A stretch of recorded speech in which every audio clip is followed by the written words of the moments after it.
Vamos a hablar del potencial hídrico.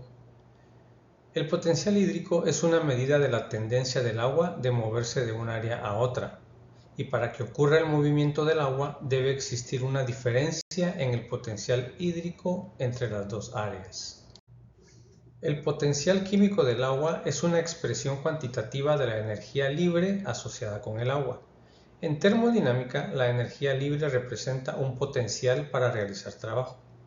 El potencial químico de una sustancia está influido por 4 factores: concentración, presión, gravedad y potencial eléctrico.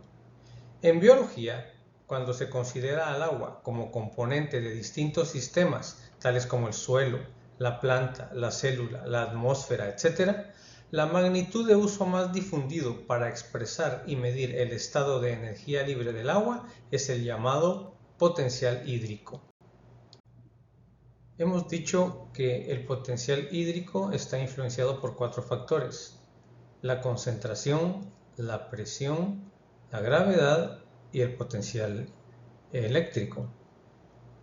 Para una célula, el potencial eléctrico y el potencial de gravedad son prácticamente nulos, por lo que para una célula vamos a considerar que el potencial hídrico es la suma del potencial de soluto o el potencial de concentración, también llamado potencial osmótico, más el potencial de presión.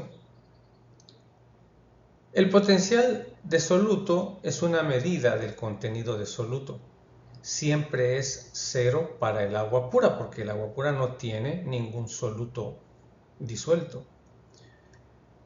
Agregar solutos disminuye el potencial del soluto y el valor siempre es negativo. El potencial de presión se refiere a la presión que un contenedor cerrado o una pared celular ejerce en su contenido, y su valor es usualmente positivo. Acá podemos ver un esquema que representa una célula con su pared celular rígida, de tal manera que esta pared celular rígida ejerce una presión interna sobre el contenido de la propia célula, y a esa presión que ejerce la pared celular sobre su contenido es a lo que llamamos potencial de presión. El movimiento del agua con base en el potencial hídrico siempre va a ser de áreas con alto potencial hacia áreas con bajo potencial hídrico. En este ejemplo tenemos dos vasos interconectados. Recordemos que el potencial hídrico es la suma del potencial de soluto o potencial osmótico más el potencial de presión. En este ejemplo, el potencial de presión es 0 porque es un sistema abierto, por lo tanto no hay ninguna presión ejercida acá, de tal forma que el potencial hídrico va a ser igual al potencial de soluto. En estos dos recipientes tenemos solutos disueltos. El potencial de soluto en el vaso de la izquierda es menos 0.1 megapascales y en el de la derecha es de menos 0.2 megapascales. Como el potencial hídrico es la suma del potencial de soluto más de la de presión, pero ya dijimos que presión es 0, entonces el potencial hídrico en el de la derecha es menos 0.2 y el potencial hídrico en el de la izquierda es menos 0.1. Menos 0.1 es un valor más alto que menos 0.2, por lo tanto el agua va a fluir del vaso de la izquierda hacia el vaso de la derecha. Siempre hay algún flujo en sentido inverso, pero el movimiento neto va a ocurrir de donde hay más potencial hídrico a donde hay menos potencial hídrico. En el segundo ejemplo, las concentraciones de soluto en ambos vasos es igual, de tal manera que el potencial hídrico es el mismo en la izquierda que en la derecha, es menos 0.1 megapascales. Este sistema está en equilibrio, de tal manera que el agua fluye en igual volumen de izquierda a derecha y de derecha a izquierda. En el tercer caso tenemos diferentes potenciales hídricos. En el vaso de la izquierda es menos 1 megapascal y en el de la derecha es menos 1.1. Entonces el valor más alto de potencial hídrico es menos 1, de tal manera que el agua fluye del vaso de la izquierda hacia el vaso de la derecha.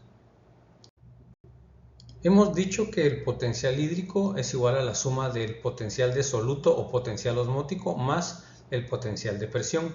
En los ejemplos anteriores asumimos que el potencial de presión era 0 y por lo tanto el potencial hídrico era igual al potencial de soluto. En estos tres ejemplos tenemos tanto potencial de soluto como potencial de presión. En el primer caso tenemos dos compartimientos divididos por una membrana semipermeable. En el lado C tenemos un potencial de soluto de menos 430 kilopascales y un potencial de presión de 200 kilopascales. Si hacemos la suma de estos dos valores, el valor del potencial hídrico resultante es menos 230.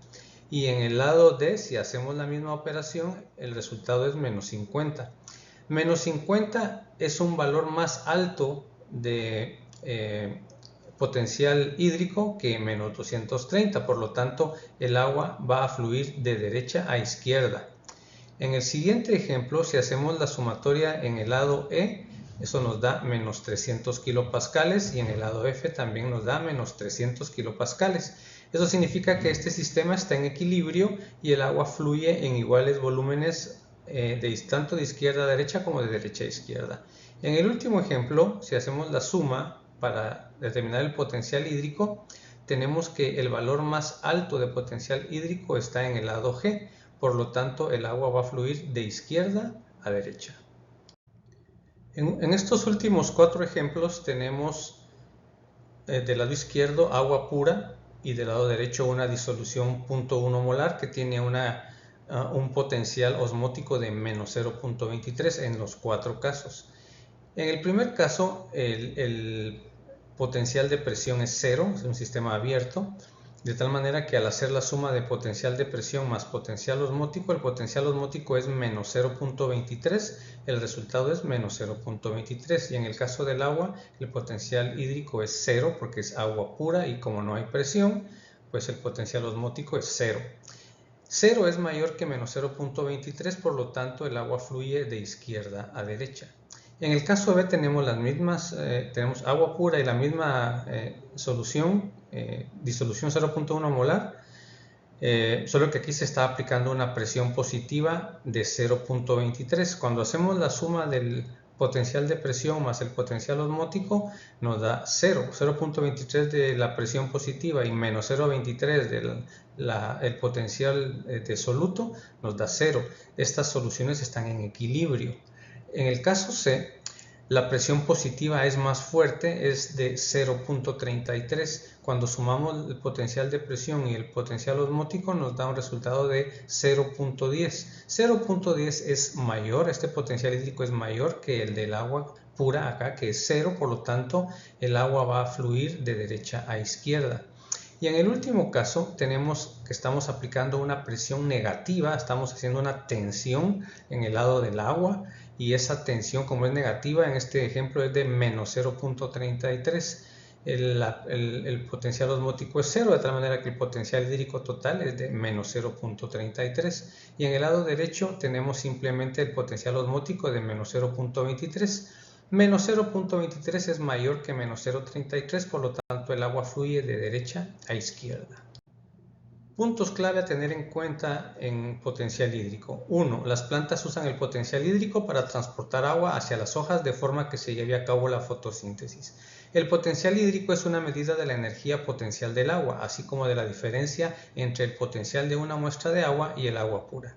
3. El agua siempre se mueve de un sistema con alto potencial hídrico a un sistema con bajo potencial hídrico. 4. El potencial osmótico disminuye con el incremento de la concentración de soluto. Un decremento en el potencial osmótico provoca un decremento en el potencial hídrico total. Y 5. El potencial hídrico interno de una célula vegetal es menor que el del agua pura. Esto provoca que el agua del suelo se mueva hacia adentro de las raíces vía ósmosis. Hasta acá hemos visto dos mecanismos por los que el agua se mueve dentro de la planta. Hemos visto capilaridad en el caso de las propiedades del agua y ahora vimos el potencial hídrico.